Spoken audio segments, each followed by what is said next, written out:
যে জিনিসটা ডিসকাশন করছিলাম যে এই রিয়াকশনটাকে আমরা বলছি যে অ্যাডিশন রিয়াকশন। এখন যে কোনো অ্যাডিশন রিয়াকশন প্রপার রিয়াকশন কন্ডিশনে কিন্তু রিভার্সেবল।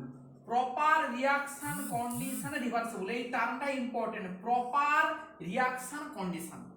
তাহলে এদিকে যেতে পারে, এদিকেও আসতে পারে। আচ্ছা, এইখানেই খুব বিখ্যাত একটা কনসেপ্ট আমাদের একটু শিখতে হবে, খুব ইন্টারেস্টিং যে মানে কনসেপ্ট। এই অ্যালকিনে এসআই আলফা টু বিএইচ দিলাম, এইটা জুড়ে গেল, প্রপার রিয়াকশন কন্ডিশন অ্যাপ্লাই করা হলো, এ কি করবে আবার পেছনের দিকে ফিরে আসবে। তাহলে পেছনের দিকে ফিরে আসার মেকানিজমটা কি হবে? সামনের দিকে যাওয়ার মেকানিজমটা আমরা যে মানে পড়েছি কি না, এখানে এই জুড়লো, এখানে বি জুড়লো, এটা যে মানে হয়ে গেল। তাহলে যখন পেছন দিকে ফেরত আসবে তখন SI alpha two B A কি চাইবে? এ চাইবে অ্যাডজাসেন্ট মানে কার্বন থেকে হাইড্রোজেনকে নিয়ে বেরিয়ে আসতে, মানে this will be coming back as SI alpha two BH, এটা এই হিসাবে বেরিয়ে আসবে আর কি না অ্যালকিন তৈরি হয়ে যাবে। তাহলে এখান থেকে বিএসআই আলফা টু বেরিয়ে এলো, এখন একটা হাইড্রোজেনকে ওর দরকার, কোত্থেকে নেবে না পাশের কার্বন থেকে। এখন এই বোরন যে কার্বনে অ্যাটাচড এর সাপেক্ষে এইটা পাশের কার্বন, ফলে এই যে এইচ একে যদি নিয়ে বেরিয়ে আসে এটা আবার এই অ্যালকিনটা তৈরি হবে। এখন এটার কি কোনো গ্যারেন্টি আছে যে পাশের কার্বন বলতে শুধু এটাকে বোঝাবে? পাশের কার্বন বলতে এটাও তো আছে। তাহলে বোরন যখন রিভার্স রিয়াকশন করবে ও কি চাইবে? এসআই আলফা টু বিএইচ ও চাই এবং পাশের কার্বন থেকে। তাহলে পাশের কার্বন যেমন এটা, পাশের কার্বন তেমন এটাও। তাহলে এখান থেকে এইচ কে নিয়ে বেরোলে এই অ্যালকিনটা তৈরি হবে, কিন্তু যদি এখান থেকে এইচ কে নিয়ে বেরোয়, এখান থেকে যদি এইচ কে নিয়ে বেরোয়, তাহলে পেছন দিকে এখন যদি আসে তাহলে কোন অ্যালকিন তৈরি হবে? না এই অ্যালকিনটা তৈরি হবে। খুব ইন্টারেস্টিং কনসেপ্ট। মানে বেসিক্যালি এরকমই যে আমি কাউকে 10 টাকা ধার দিলাম, ও আমাকে মানে পরের দিন সেই পার্টিকুলার 10 টাকাটাই ফেরত দিতে হবে, সেই একই নম্বর ওয়ালা যে নোটটা ফেরত দিতে হবে এরকম তো কোনো গ্যারান্টি নেই, সে যে কোনো একটা 10 টাকা ফেরত দিলেই হয়। তাহলে এখান থেকে জুড়ে এটা হলো মানে যখন পেছন দিকে আসবে এই হাইড্রোজেনটাকে নিয়েই যে বেরোতে হবে তার কোনো গ্যারেন্টি নেই, পাশের এইচ কে নিয়েও বেরোতে পারে, বেরোলে কি হবে এই অ্যালকিন। তাহলে এই যে ফরওয়ার্ড ব্যাকওয়ার্ড এই যে টোটাল ইকুইলিব্রিয়ামটা যখন হচ্ছে এদিকে এদিকে, তখন এটার হওয়ার ফলে যেই ব্যাকে আসছে এই অ্যালকিনটা তৈরি হচ্ছে, আবার এই অ্যালকিনটাও তৈরি হচ্ছে, এই অ্যালকিনটা তৈরি হচ্ছে, এই অ্যালকিনটা হচ্ছে তৈরি।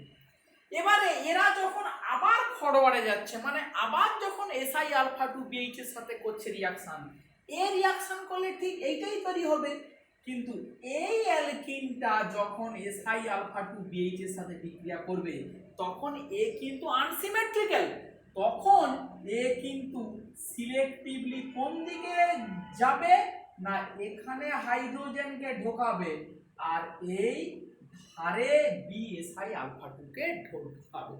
তাহলে এই রিয়াকশনটাকে এখান থেকে শুরু করে আমরা যদি প্রপার কন্ডিশন অ্যাপ্লাই করি, আমরা কি বলতে পারি যে ইকুইলিব্রিয়ামে আস্তে আস্তে ফাইনালি আমরা এইরকমই একটা প্রোডাক্টের দিকে যেতে পারছি। ঘুরিয়ে এখন যদি বলি যে এই মলিকুলটাকে প্রপার কন্ডিশনে ট্রিট করলে এই molecule can be converted to this molecule, মানে বোরন এইভাবে আইসোমারাইজ করতে পারে, মানে পজিশনাল আইসোমার, এক জায়গাতে বোরন ছিল তাকে কি কন্ডিশন দিতে হয় না হিট করতে হয় 160°C টেম্পারেচারে মানে হিটিং করলে বোরন বেসিক্যালি তার কি করে পজিশন চেঞ্জ করে এই রকমই একটা রিভার্সেবল রিঅ্যাকশনের থ্রু দিয়ে ফিরে এলো অ্যালকিন আবার এই অ্যালকিন এখানে জুড়তে পারে এরকম করতে করতে বোরন আইসোমারাইজ করতে পারে মানে ধর যদি আমাকে এরকমই একটা অ্যালকিনের দেয় আরো একটু মনে কর বড় অ্যালকিন দিল CH3 CH2 CH double bond CH CH2 CH3 এখানে যেই বি এসআই আলফা 2 BH দিলাম তাহলে CH3 CH2 CH2 CH B SI alpha 2 এই রকমই একটা তৈরি হয়ে গেল এ যখন রিভার্সেবল রিঅ্যাকশন করবে 160°তে তখন এ এই রকমই একটা অ্যালকিনও তৈরি করতে পারে এইখান থেকে এইচ কে খেয়ে নিয়ে এই অ্যালকিন তৈরি করতে পারে প্লাস কি হবে SI আলফা 2 BH এ যদি আবার জুড়ে যায় তখন কি হতে পারে CH3 CH2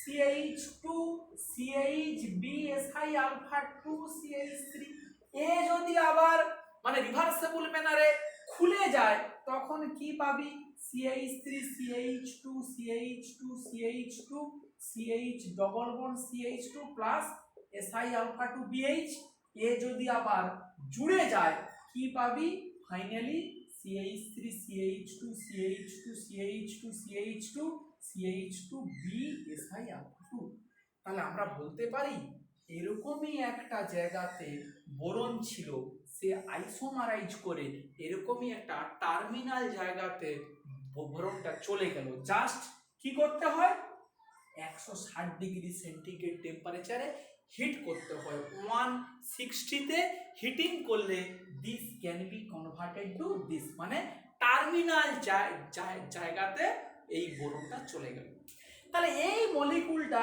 160 এর সাথে ইকুইলিব্রিয়ামে আছে মানে এই রকমই টার্মিনাল অ্যালকিনের সাথে ইকুইলিব্রিয়ামে আছে এইবারে আরেকটা ইন্টারেস্টিং মজাটা দেখ আমার কাছে মনে কর এই রকমই একটা অ্যালকিন আছে CH3 CH2 CH2 CH2 BSI alpha 2 এই মলিকুলটা আমার হাতে আছে তো কি হবে এই মলিকুলটাকে যদি 160°তে আমি মানে হিটিং করি this will remain in equilibrium with this alkyne এই অ্যালকিনের সাথে ইকুইলিব্রিয়ামে থাকবে মানে এই মলিকুলটাকে 160 হিট করলে এই এই এই রিঅ্যাকশনটা ইকুইলিব্রিয়ামে আছে এই ইকুইলিব্রিয়াম কন্ডিশনে আমি বাইরে থেকে আরেকটা অ্যালকিন যোগ করলাম সেই অ্যালকিনের কি নাম না 1 ডেকিন মানে 10 কার্বনওয়ালা এরকমই 10 কার্বনওয়ালা 1 2 3 4 5 6 7 8 9 10 তার ধারে একদম কি আছে ডবল বন্ড 1 ডেকিন যোগ করে দিলাম 1 ডেকিন তাহলে কি হবে এই একটা অ্যালকিন এখন আছে এই রিঅ্যাকশন মিক্সচারে SI আলফা 2 BH এর সাথেও জুড়তে পারে জুড়লে কি হবে এইটা SI আলফা 2 BH এর সাথেও জুড়তে পারে জুড়লে কি হবে না 1 ডেকিন যা হলো তার একদম ধারে কে আসবে BSI আলফা 2 যেই এই মলিকুলটা তৈরি হয়ে গেল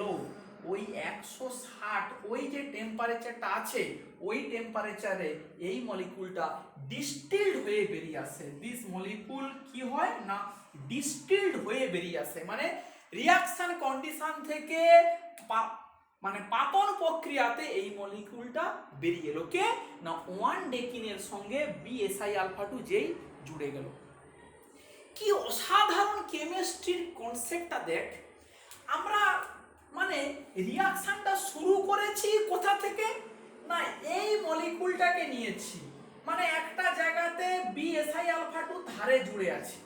কি করেছি না 160 ডিগ্রি টেম্পারেচার দিয়েছি আর 1 ডেকিন যোগ করে দিয়েছি। দিলে রিঅ্যাকশনের মধ্যে কি ঘটছে না এ রিভার্সিবল ম্যানারে খুলে গিয়ে এই alkene BSI alpha 2 BSI alpha 2 যেই 1 ডেকিনের সাথে জুড়ে গেল, বিএসআই আলফা 2 যেই 1 ডেকিনের সাথে জুড়ে গেল, এই মলিকুলটা তৈরি হলো, সঙ্গে সঙ্গে এ কি হলো ডিস্টিলড হয়ে রিঅ্যাকশন থেকে বেরিয়ে এলো। তাহলে এটা যদি রিভার্সেবলে থাকে, রিভার্সেবলের শর্ত হিসাবে কোনো একটা কম্পোনেন্ট যদি ওখান থেকে মানে যে মানে সিস্টেম থেকে বেরিয়ে যায়, আমরা বলতে পারি ইকুইলিব্রিয়ামটা পুরোপুরি এদিকে শিফট করবে, এ আর এদিকে আসবে না। ইকুইলিব্রিয়ামটা পুরোপুরি এদিকে এলো, এ আর এদিকে আসবে না, কারণ এসআই আলফা 2 বিএইচ তো নেই, সে তো বেরিয়ে যাচ্ছে। ফলে এইটা একটা ইম্পর্টেন্ট কেমিস্ট্রি যে কোনো মলিকুলে যদি বিএসআই আলফা 2 থেকে থাকে, ওইখান থেকে একটা অ্যালকিন বা ওকে কেটে বের করিয়ে একটা অ্যালকিন তৈরি করা যেতে পারে। কোন কন্ডিশনে? 1 ডেকিন 160 ডিগ্রি সেন্টিগ্রেড টেম্পারেচার দিয়ে হিটিং করলে এইভাবে ওইখানে একটা অ্যালকিন তৈরি হয়ে যাবে। একটু প্রথম শুনছিস তো, আবার এই ভিডিওর মাধ্যমে অতটা ক্লিয়ার নাও হতে পারে। ঠান্ডা মাথাতে দুবার তিনবার একটু দেখ, পড়, ভাব, পিডিএফটা দেখ, এরপরে একটা এক্সাম্পল দিচ্ছি, সেটা দেখলে আরো ব্যাপারটা ক্লিয়ার হবে। না বুঝতে পারলে অতি অবশ্যই জিজ্ঞেস করবি। কি সেই বিখ্যাত একটা এক্সাম্পল না, এই একটা বিখ্যাত এক্সাম্পল আছে যেটা পরীক্ষাতে প্রায়শই দেয়। কি সেটা না, এই রকমই একটা মলিকুল আছে, এইখানটাতে ডবল বন্ড আছে, এইখানটাতে ডবল বন্ড আছে, মানে একটা মলিকুলে এরকম দু জায়গাতে দুটো ডবল বন্ড আছে। একটা কোশ্চেন করে এই মলিকুলটাকে কিভাবে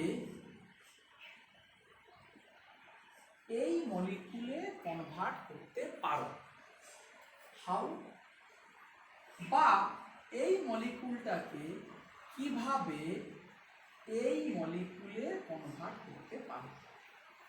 মানে এই মলিকুলে দুটো ডবল বন্ড আছে, এই মলিকুলটাকে তৈরি করতে পারা মানেটা কি না এই ডবল বন্ডটাকে যেন সিলেক্টিভলি রিডিউস করা হচ্ছে, আর এই মলিকুলটাকে এই মলিকুলে কনভার্ট করা মানেটা কি যেন এটাকে এই ডবল বন্ডটাকে সিলেক্টিভলি রিডিউস করা হচ্ছে। কিভাবে করতে পারি দেখ, শুরু করি। আমরা প্রথমে এইটার কথা বলি, এইটা 1 নম্বর, এই 1 নম্বর ট্রান্সফরমেশনটার কথা আমরা চিন্তা করি। এই দুটো অ্যালকিন আছে, তোকে প্রথমে বলতে হবে এই দুটো অ্যালকিনের মধ্যে কোন অ্যালকিনটা মোর স্টেরিক্যালি ক্রাউডেড আর কোন অ্যালকিনটা কোন ডবল বন্ডটা মোর স্টেরিক্যালি ক্রাউডেড আর কোন ডবল বন্ডটা লেস স্টেরিক্যালি ক্রাউডেড।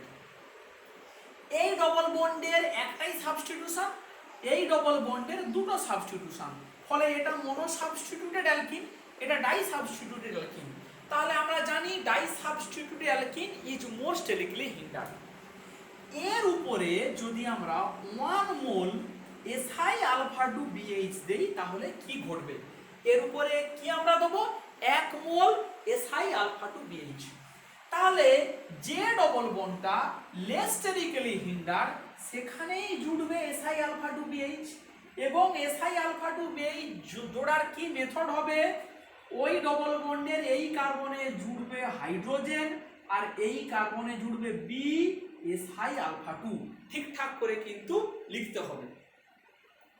এবারে আমরা গতদিন ক্লাসে পড়েছি বোরন কেমিস্ট্রিতে কোনো অ্যালকিলের সাথে বোরনের বন্ড যদি থাকে, সেখানে যদি আমরা অ্যাসিটিক অ্যাসিড দেই তাহলে কি তৈরি হয়? Alkane, Rh. খেয়াল করো, আমরা গতদিন পড়েছি। তাহলে এই মলিকুলের উপরে আমরা যদি অ্যাসিটিক অ্যাসিড দেই তাহলে এইখানে কি হবে? এই যে কার্বনটা, এর সাথেই তো বোরনের বন্ডিংটা আছে, তাহলে ওই কার্বনের সাথে কি হবে? হাইড্রোজেন জুড়ে যাবে, মানে বেসিক্যালি এরকম একটা মলিকুল তৈরি হয়ে যাবে। আমরা কতদিন পড়েছি this is a non catalytic method to reduced alkene to alkane. তাহলে এই 1 নম্বরটা হয়ে গেল। এবারে আমাকে 2 নম্বরের কথাটা বলতে হবে, মানে এখান থেকে এইটা কি করে তৈরি করব। এখন এইটার বক্তব্য হচ্ছে এই 2 নম্বর ট্রান্সফরমেশনটা কিন্তু ডাইরেক্ট করা যাবে না। কি করতে হবে না, এই মলিকুল থেকে এই মলিকুলটা তৈরি করতে গেলে এই মলিকুলটা থেকে আগে এটা তৈরি করতে হবে, তারপরে এখান থেকে এটা করতে হবে, মানে ঘুরপথে। বেশ, তার মেথডটা কি দেখ, কি ইন্টারেস্টিং। এই মলিকুলে একটাই ডবল বন্ড আছে, তাহলে কোনো আর সিলেকশনের কোশ্চেন নেই। কি দিলাম, SI আলফা টু BH, আবার দে 1 মোল, যা খুশি দিলাম। তাহলে এখানে দুটো ডবল বন্ড ছিল বলে SI alpha to BH selectively less statically crowded অ্যালকিনটাকে পছন্দ করেছিল। কিন্তু এখন এই মলিকুলে যখন আর একটাই ডবল বন্ড আছে, তো তখন যদি SI আলফা টু BH দেই, ওর কাছে আর কোনো চয়েস থাকলো না, ও তখন ওখানে জুড়তে বাধ্য। এখন জুড়বে, এখন তোরা বলবি স্যার কোন দিকে জুড়বে, তোর খুশি মতো, এখানে খুব একটা ম্যাটার করে না। ধর আমি বললাম যে এখানে জুড়লো গিয়ে তোর H, এখানে জুড়লো B, SI আলফা জুড়ে গেল। এবারে দেখ, আমরা পড়েছি এই মলিকুলকে 160 ডিগ্রিতে হিটিং করা হলো। কি হয় না, বোরনের আইসোমারাইজেশন হয়, খুলবে জুড়বে, খুলবে জুড়বে, খুলবে জুড়বে, এরকম করতে করতে করতে করতে কি হবে না, বোরনটা একদম টার্মিনালে চলে যাবে। আমরা যেটা একটু আগে ডিসকাশন করলাম যে 160 ডিগ্রিতে কি হয়, বোরনের আইসোমারাইজেশন হয়। তাহলে ঘুরতে ঘুরতে ঘুরতে ঘুরতে কোথায় গেল বোরন, একদম টার্মিনাল পজিশনে চলে গেল BSI আলফা 2। যেই টার্মিনালে চলে গেল, এবারে চিন্তা কর এই মলিকুলটাকে এবারে 1 ডেকিন আর 160 ডিগ্রি সেন্টিগ্রেডে যদি ডিস্টিল্ড করি, তাহলে এখন কি হবে না, এই মলিকুলটা এর সাথে ইকুইলিব্রিয়ামে থাকবে 160-এ, কারণ এখান থেকে H কে নিয়ে BSI আলফা 2 বেরিয়ে যাবে, এরকম একটা সঙ্গে ইকুইলিব্রিয়ামে থাকবে। যেই BSI আলফা 2টা তৈরি হয়ে যাবে, সঙ্গে সঙ্গে 1 ডেকিন তাকে জুড়ে নিয়ে ডিস্টিল্ড হয়ে বেরিয়ে যাবে। তাহলে কে পড়ে থাকবে, এই মলিকুলটা আমার হাতে পড়ে থাকবে। দেখ কি একটা অসাধারণ কেমিস্ট্রির কনসেপ্টকে কাজে লাগিয়ে আমরা বোরনের আইসোমারাইজেশনটাকে করতে পারছি। এইটা দেখ, এইটা ভালো করে দেখ, এইটা ভালো করে পড়তে থাক। আমরা আগের দিন যে প্রবলেমগুলো যে মানে পড়েছিলাম বোরন কেমিস্ট্রির উপরে, সেইটার উপরে বেস করে এই প্রবলেমগুলো করে পাঠাবো। মানে যে মানে পিডিএফে এই প্রবলেমগুলো করে দেওয়া আছে, তার ঠিক পরে এই কোশ্চেনগুলো দেওয়া আছে, এইটা করে পাঠা, তাহলে বুঝবো যে তোদের বোঝাটা সার্থক হয়েছে। মানে হাউ ক্যান ইউ কনভার্ট, এই কোশ্চেনটা পিডিএফে দেওয়া আছে, এই মলিকুলটা থেকে কিভাবে এই রকমই মলিকুল তৈরি করতে পারা যায়। এই CH3D HOH এটা কিভাবে করা যেতে পারে, CH3HHD কি করে তৈরি করা যেতে পারে, CH3D